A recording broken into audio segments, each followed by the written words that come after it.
नमस्कार। आकाशवाणी से प्रस्तुत है समाचार प्रभात।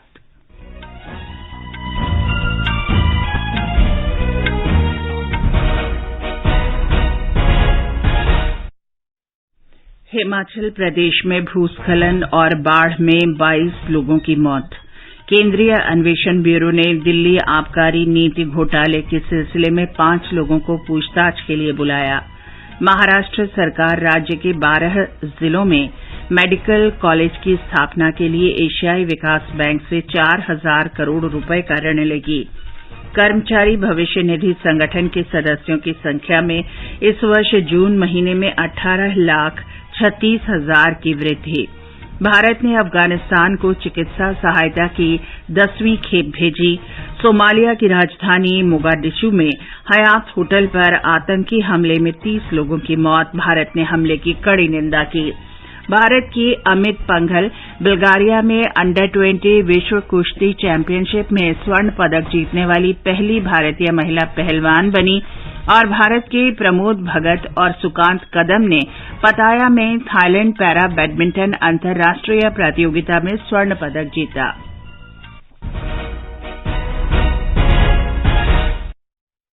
समाचार प्रभात में नवीन सक्सेना के साथ मैं चंद्रिका जोशी।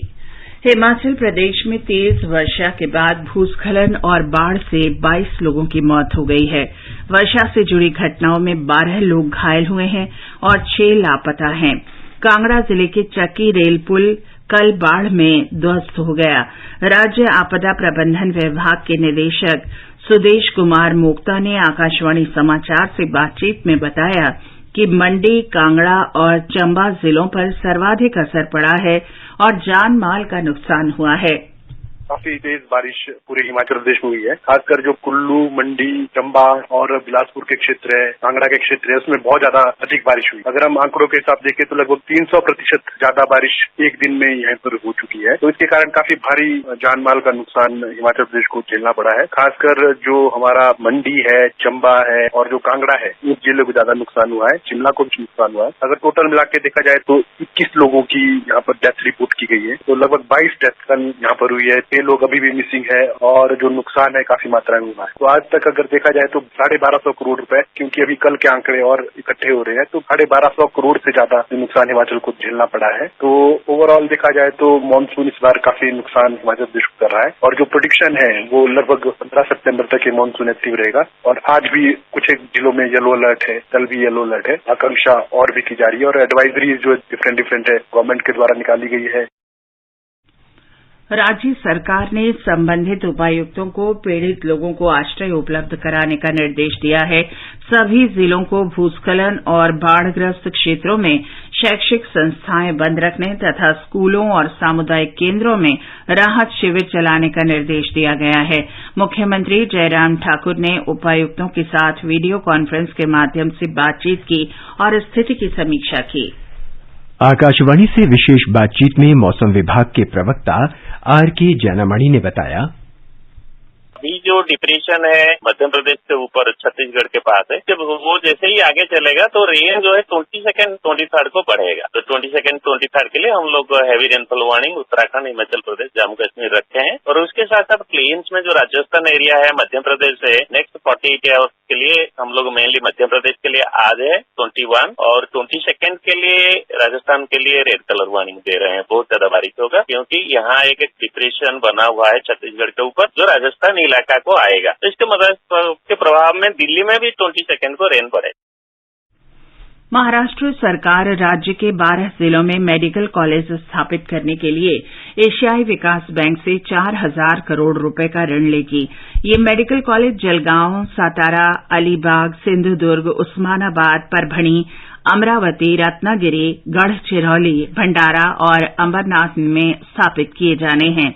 उप मुख्यमंत्री देवेंद्र फडणवीस ने कल चिकित्सा शिक्षा विभाग के अधिकारियों के साथ बैठक की। बैठक में एशियाई विकास बैंक के प्रतिनिधि भी उपस्थित थे। राज्य के चिकित्सा शिक्षा, खेल और युवा कार्य मंत्री गिरीश महाजन ने बताया कि एशियाई विकास बैंक प्रस्तावित मेडिकल कॉलेज की स्थापना के लिए 4,000 करोड़ रुपए का ऋण देने पर सहमत हो गया है। कर्मचारी भविष्य निधि संगठन ने अस्थायी पेरोल डेटा जारी किया है। इस वर्ष जून महीने में संगठन की सदस्य संख्या में 18,36,000 की बढ़ोतरी हुई है। एक रिपोर्ट। मई महीने की तुलना में ये सदस्य संख्या 9.21% अधिक है। इस वर्ष जून में पिछले वर्ष की इसी अवधि की तुलना में सदस्यों की संख्या में 5,53,000 की वृद्धि हुई। जून महीने में संगठन से जुड़े कुल 18,36,000 अंशदाताओं में से लगभग केंद्रीय अन्वेषण ब्यूरो ने दिल्ली आबकारी नीति घोटाले के सिलसिले में 5 लोगों को पूछताछ के लिए एजेंसी के मुख्यालय बुलाया है। सीबीआई ने शुक्रवार को दिल्ली के उप मुख्यमंत्री मनीष सिसोदिया के आवास सहित शहरों में 31 स्थानों पर छापे मारे थे। सीबीआई ने दिल्ली के उपराज्यपाल विनय सक्सेना की सिफारिश पर पिछले वर्ष के इस मामले में जांच शुरू की। ये मामला निजी ठेकेदारों को शराब लाइसेंस दिए जाने का है। उपराज्यपाल का निर्देश मुख्य सचिव की रिपोर्ट पर आधारित था, जिसमें कहा गया था कि लाइसेंस देने में नियमों का उल्लंघन किया गया और पक्षपात बरता गया। शुक्रवार को सीबीआई ने प्राथमिकी दर्ज की थी, जिसमें मनीष सिसोदिया, तत्कालीन आबकारी आयुक्त अरवा गोपीकृष्ण और अन्य के नाम हैं।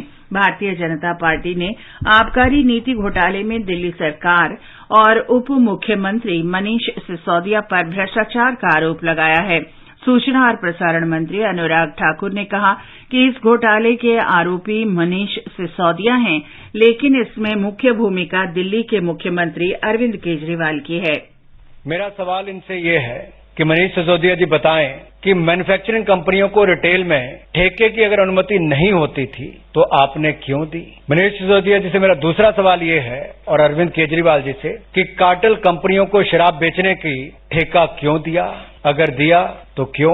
आप ये भी बताइए कि खाओ गली और इंडो स्पिरिट जैसी ब्लैक लिस्टेड कंपनियों को क्या आपने ठेका दिया या नहीं? एक सवाल मेरा और भी है कि 25 अक्टूबर को जब दिल्ली के ही एक्साइज डिपार्टमेंट ने ब्लैक लिस्टेड कंपनियों को और बाकी कंपनियों को नोटिस दिया था, तो इस पर अरविंद केजरीवाल जी और मनीष सिसोदिया जी ने क्या कार्रवाई की? आम आदमी पार्टी की सरकार ने क्या कार्रवाई की? देश में इस वर्ष जून में खनिज उत्पादन में 7.5% की वृद्धि दर्ज हुई है। जून 2022 में खनिज उत्पादन का सूचकांक 113.4 था। यह पिछले वर्ष जून की तुलना में 7.5% अधिक है। भारतीय खान ब्यूरो के आंकड़ों के अनुसार पिछले वर्ष अप्रैल से जून की तुलना में इस वर्ष इसी अवधि में खनिज उत्पादन में 9% की वृद्धि हुई है। जिन खनिजों के उत्पादन में महत्वपूर्ण वृद्धि हुई है, उनमें हीरा, सोना, फास्फोराइट, कोयला, लिग्नाइट, जस्ता, मैंगनीज अयस्क और प्राकृतिक गैस शामिल हैं। केंद्र सरकार ने मिथिला मखाना को जीआई टैग प्रदान किया है। इससे उत्पादकों को मखाना उत्पाद का अधिकतम मूल्य मिलेगा। इस फैसले से बिहार के मिथिला क्षेत्र के 5 लाख से अधिक किसानों को फायदा होगा। वाणिज्य और उद्योग मंत्री पीयूष गोयल ने ट्वीट में कहा कि मिथिला मखाना के जीआई टैग के साथ पंजीकृत होने से किसानों को लाभ मिलेगा और उनकी आमदनी बढ़ जाएगी। किसी उत्पाद को जीआई टैग मिलने पर कोई भी व्यक्ति या कंपनी इसी तरह की सामग्री को उसी नाम से नहीं बेच सकती। इस टैग की मान्यता 10 वर्षों के लिए है और बाद में इसका नवीकरण किया जा सकता है। ये समाचार आकाशवाणी से प्रसारित किए जा रहे हैं।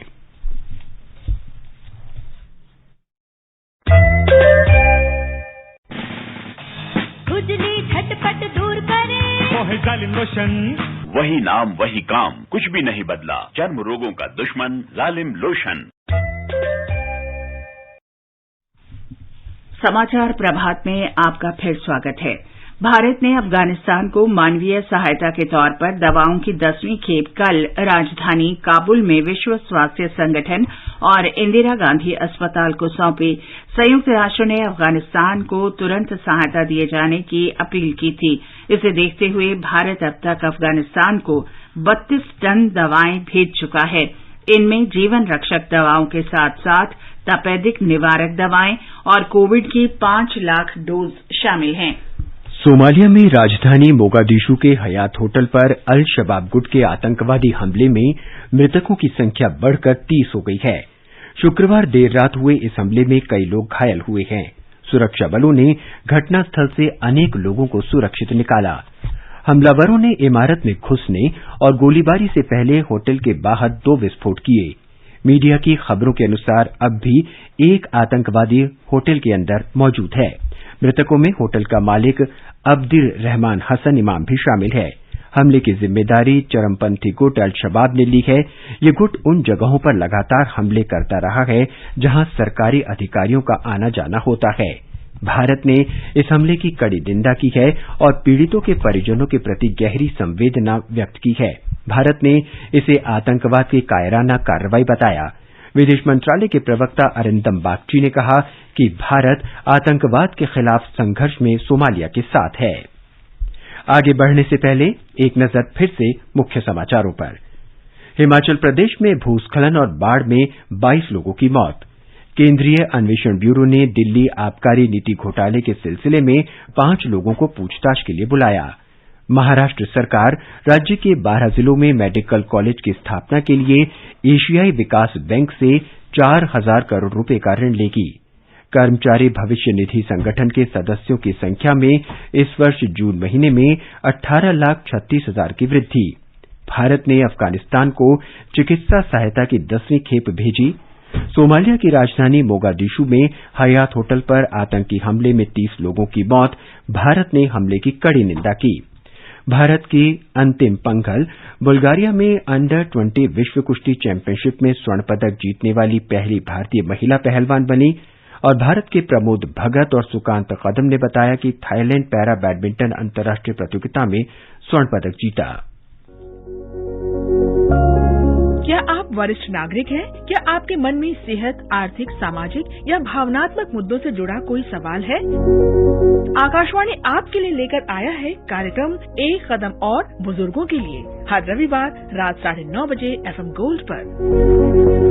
21 अगस्त को प्रसारित होने वाले हमारे कार्यक्रम का विषय है बुजुर्गों का खान पान। आप अपने सवाल हमें व्हाट्सएप नंबर 9289094044 पर भेज सकते हैं। रक्षा मंत्री राजनाथ सिंह ने कहा है कि सरकार सशस्त्र बल न्यायाधिकरण AFT को अधिक सशक्त और उत्तरदायी बनाने के लिए प्रतिबद्ध है।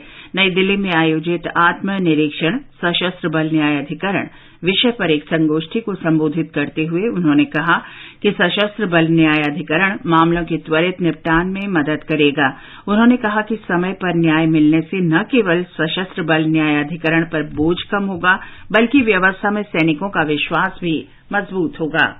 आज जब आर्म्ड फोर्सेज ट्रिब्यूनल आत्मनिरीक्षण की ओर आगे बढ़ रहा है तो यह निश्चित ही प्रशंसनीय है। हम सभी जानते हैं कि हमारे कोर्ट्स में लगातार केसेज न केवल बढ़ते जा रहे हैं बल्कि केसेज अलग अलग डोमेन से होते हैं, उनमें डाइवर्सिटी होती है और इस डाइवर्सिटी के चलते केसेज का डिस्पोजल काफी टाइम कंज्यूमिंग भी हो जाता है और केसेज की पेंडेंसी भी बढ़ती जाती है। लेकिन आर्म्ड फोर्सेज ट्रिब्यूनल में संभवतः वैसी बहुत स्थिति नहीं होगी। हमारे आर्म्ड फोर्सेज ट्रिब्यूनल के चेयरपर्सन ने इस ओर बहुत ही अधिक ध्यान दिया है।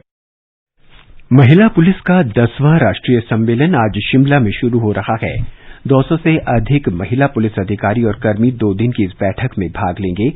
गृह मंत्रालय तथा पुलिस अनुसंधान और विकास ब्यूरो ने हिमाचल पुलिस के सहयोग से इसका आयोजन किया है। केंद्रीय गृह राज्य मंत्री नित्यानंद राय सम्मेलन का उद्घाटन करेंगे। बैठक का मुख्य उद्देश्य महिला पुलिस अधिकारियों की नेतृत्व क्षमता बढ़ाना तथा उनकी समस्या और चुनौतियों पर विचार विमर्श करना है। बदलती प्रौद्योगिकी और अपराध के तरीकों के संदर्भ में महिला पुलिस की नई भूमिका और दायित्वों पर भी विचार होगा। सूचना और प्रसारण राज्य मंत्री डॉक्टर एल मुरुगन ने कल तमिलनाडु के तिरुनेलवेली जिले के पलयम कोट्टई में आजादी का अमृत महोत्सव के अंतर्गत एक प्रदर्शनी का उद्घाटन किया। इसमें स्वतंत्रता संग्राम के 130 भूले बिसरे नायकों की स्मृति को चित्रों और इतिहास के माध्यम से संजोया गया है। ये प्रदर्शनी 10 दिन चलेगी। डॉक्टर मुरुगन ने स्वतंत्रता संघर्ष और स्वतंत्रता सेनानियों पर आधारित और दूरदर्शन पर प्रसारित धारावाहिक स्वराज के क्षेत्रीय भाषा प्रसारण की भी शुरुआत की। मुट्ठी भर अंग्रेज और हमारे विशाल देश पर राज करने का स्वप्न देख रहे हैं, पर हम इनके स्वप्न को चकनाचूर कर देंगे। निकल पड़े स्वाधीनता के पथ वाले, स्वतंत्रता संग्राम की सुनी अनसुनी कहानियों के साथ स्वराज हर रविवार रात 9 बजे डीडी नेशनल पर। देश के सबसे बड़े लोक सेवा प्रसारक के रूप में आकाशवाणी ने स्वतंत्रता के बाद 75 वर्षों से देश की 1 अरब 30 करोड़ से अधिक जनता तक अपनी पहुंच बना रखी है।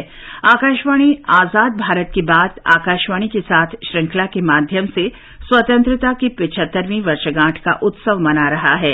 इस श्रृंखला की प्रस्तुतियां आकाशवाणी से प्रसारित गाथाओं के माध्यम से स्वतंत्रता प्राप्ति के बाद से जीवन के विभिन्न क्षेत्रों में भारत की यात्रा को दर्शाती हैं। इसी कड़ी में आज हम आपको 26 जनवरी 1950 से 25 जुलाई 1987 तक देश के राष्ट्रपति रही विभूतियों के बारे में जानकारी देंगे।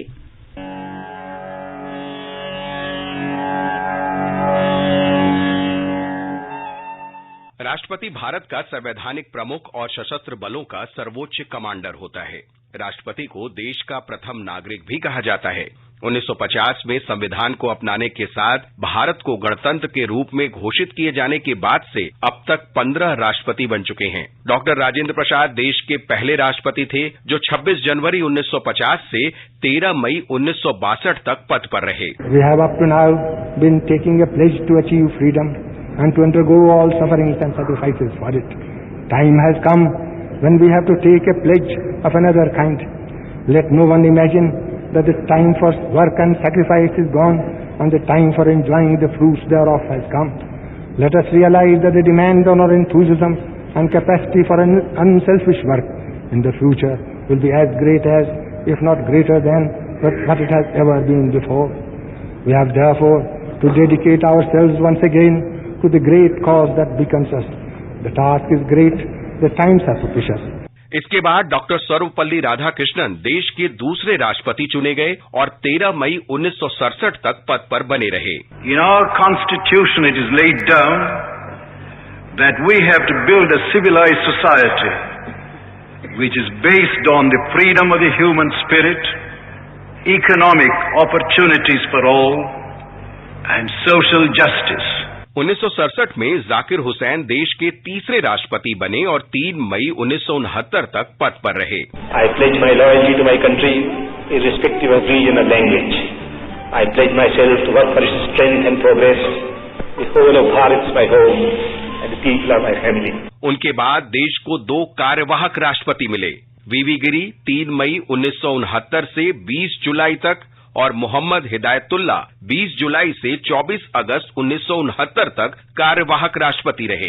इसके बाद वीवी गिरी देश के चौथे राष्ट्रपति चुने गए और 24 अगस्त 1974 तक पद पर बने रहे। Do solemnly affirm that I will faithfully execute the office of the President of India and will to the best of my ability preserve, protect and defend the Constitution and the law, and that I will devote myself to the service and well-being of the people of India. Fakhruddin Ali Ahmad 24 अगस्त 1974 को 5वें राष्ट्रपति बने और 11 फरवरी 1977 तक पद पर बने रहे। Fakhruddin Ali Ahmad do swear in the name of God that I will faithfully execute the office of President of India. इसके बाद बीडी जत्ती 11 फरवरी 1977 से 25 जुलाई 1977 तक कार्यवाहक राष्ट्रपति रहे। नीलम संजीव रेड्डी 1977 में 6ठे राष्ट्रपति चुने गए और 25 जुलाई 1982 तक पद पर बने रहे। I, Neelam Sanjeev Reddy, do swear in the name of God that I will faithfully execute the office of President of India. देश के 7वें राष्ट्रपति ज्ञानी जैल सिंह ने 1982 से 25 जुलाई 1987 तक कार्य किया। I, Jail Singh, do swear in the name of God that I will faithfully execute the office of President of India. आज की कड़ी में बस इतना ही। कल आपको देश के बाकी राष्ट्रपतियों से रूबरू कराएंगे। आकाशवाणी समाचार के लिए शशांक कुमार।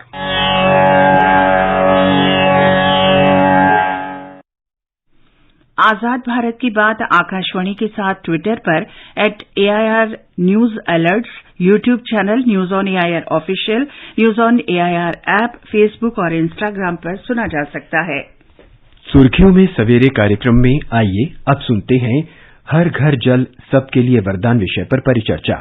इसमें भाग ले रहे हैं राजनीतिक विश्लेषक प्रफुल्ल केतकर और पत्रकार अश्वनी श्रीवास्तव।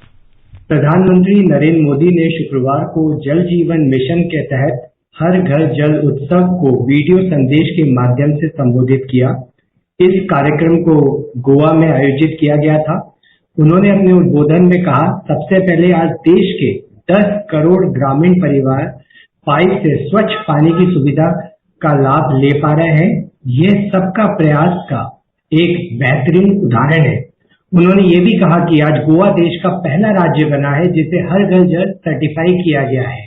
प्रफुल्ल जी, देश में जल जीवन मिशन के क्रियान्वयन को कैसे देखते हैं? कितने अच्छे से ये काम किया जा रहा है?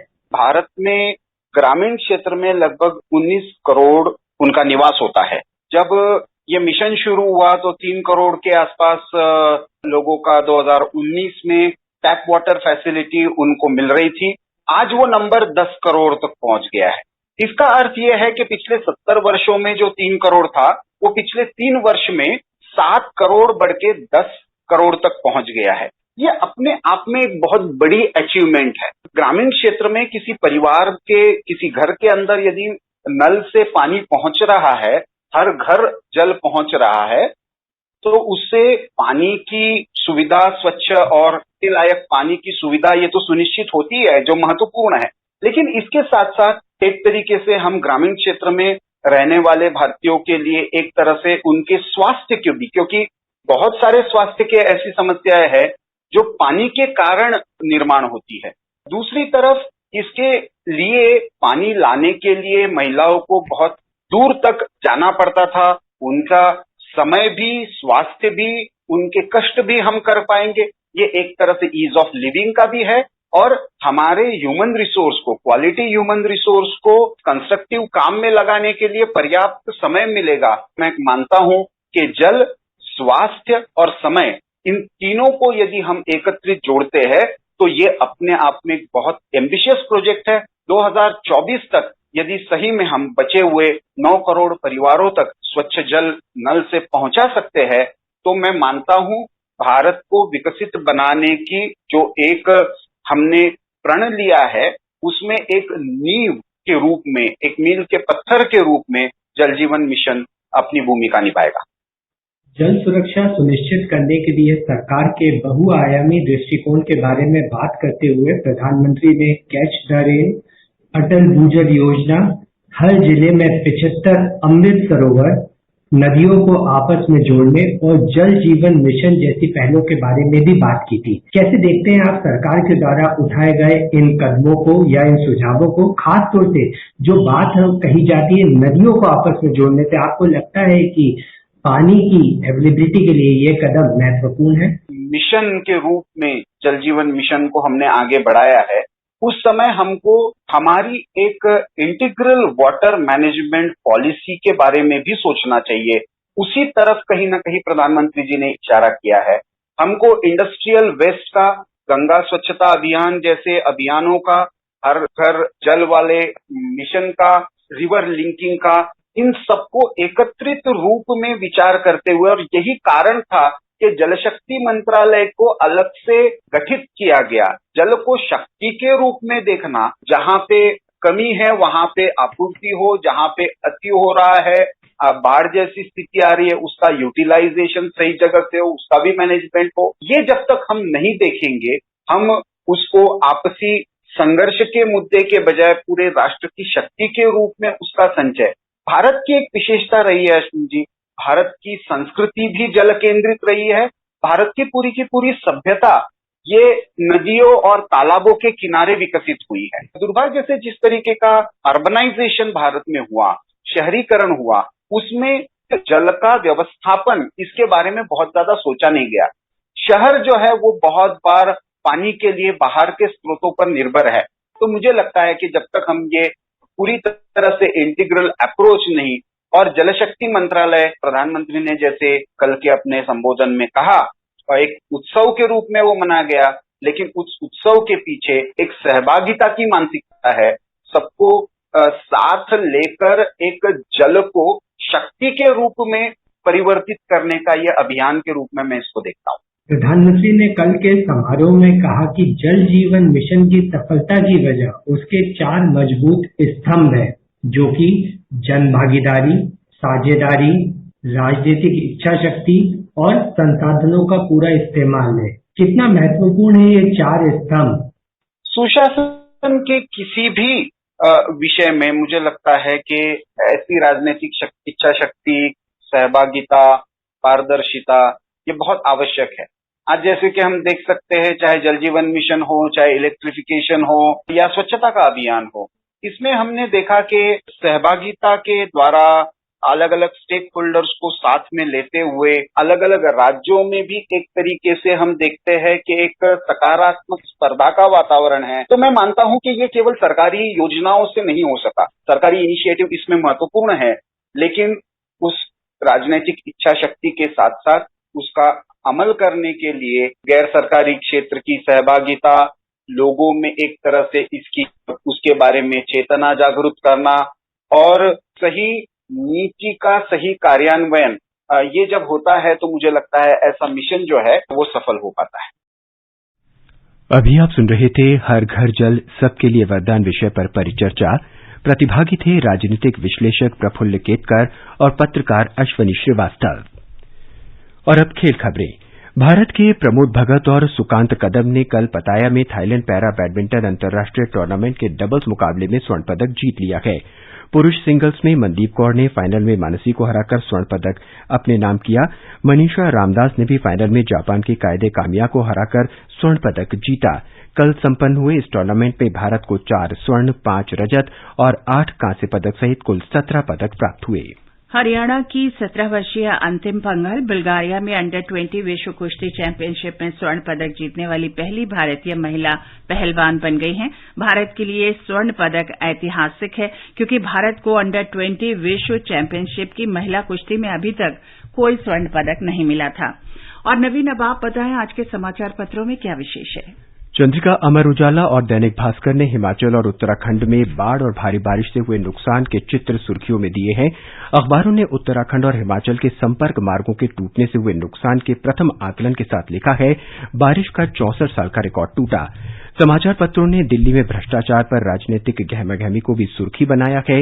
हिन्दुस्तान ने लिखा है, भ्रष्टाचार पर नई सियासी भिड़ंत। राजस्थान पत्रिका ने लिखा है, छापों के बाद जुबानी जंग तेज।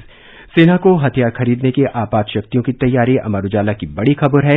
हिन्दुस्तान ने इसे तैयारी शीर्षक से देते हुए लिखा है, सेना फास्ट ट्रैक रूट से खरीद सकेगी हथियार। कुछ अखबारों के पहले पन्ने की खबर है, फर्जी पासपोर्ट वीजा पर 1000 से ज्यादा लोगों को भेजा विदेश, गिरोह का सरगना और 3 एजेंट गिरफ्तार। जनसत्ता ने सुखद शीर्षक से लिखा है, कांस्य की बनी 13वीं शताब्दी की मूर्ति और देवी पार्वती की तमिलनाडु से गायब चोल काली मूर्ति अमेरिका में मिली। अखबार ने उत्तर प्रदेश से चुराए गए पत्थर के दरवाजे की चौखट सहित 7 प्राचीन कलाकृतियों को स्कॉटलैंड के संग्रहालय से भारत को लौटाए जाने की खबर दी है। नवभारत टाइम्स ने सोमालिया में आतंकी हमले की खबर विस्तार से दी है। हरिभूमि की खबर है, रेलवे की लग्जरी ट्रेन श्री रामायण यात्रा 24 अगस्त से शुरू होने जा रही है। ये दिल्ली से शुरू होकर अयोध्या और वनवास से जुड़े स्थलों के साथ ही दक्षिण भारत के प्रमुख केंद्रों से होकर गुजरेगी। और अंत में मुख्य समाचार एक बार फिर। हिमाचल प्रदेश में भूस्खलन और बाढ़ में 22 लोगों की मौत। केंद्रीय अन्वेषण ब्यूरो ने दिल्ली आबकारी नीति घोटाले के सिलसिले में 5 लोगों को पूछताछ के लिए बुलाया। महाराष्ट्र सरकार राज्य के 12 जिलों में मेडिकल कॉलेज की स्थापना के लिए एशियाई विकास बैंक से 4000 करोड़ रुपए का ऋण लेगी। कर्मचारी भविष्य निधि संगठन के सदस्यों की संख्या में इस वर्ष जून महीने में 18,36,000 की वृद्धि। भारत ने अफगानिस्तान को चिकित्सा सहायता की 10वीं खेप भेजी। सोमालिया की राजधानी मोगादिशु में हयात होटल पर आतंकी हमले में 30 लोगों की मौत। भारत ने हमले की कड़ी निंदा की। भारत की अंतिम पंघल बुल्गारिया में अंडर 20 विश्व कुश्ती चैंपियनशिप में स्वर्ण पदक जीतने वाली पहली भारतीय महिला पहलवान बनी। और भारत के प्रमोद भगत और सुकांत कदम ने पताया में थाईलैंड पैरा बैडमिंटन अंतर्राष्ट्रीय प्रतियोगिता में स्वर्ण पदक जीता। इसके साथ ही समाचार प्रभात का ये अंक समाप्त हुआ। नमस्कार।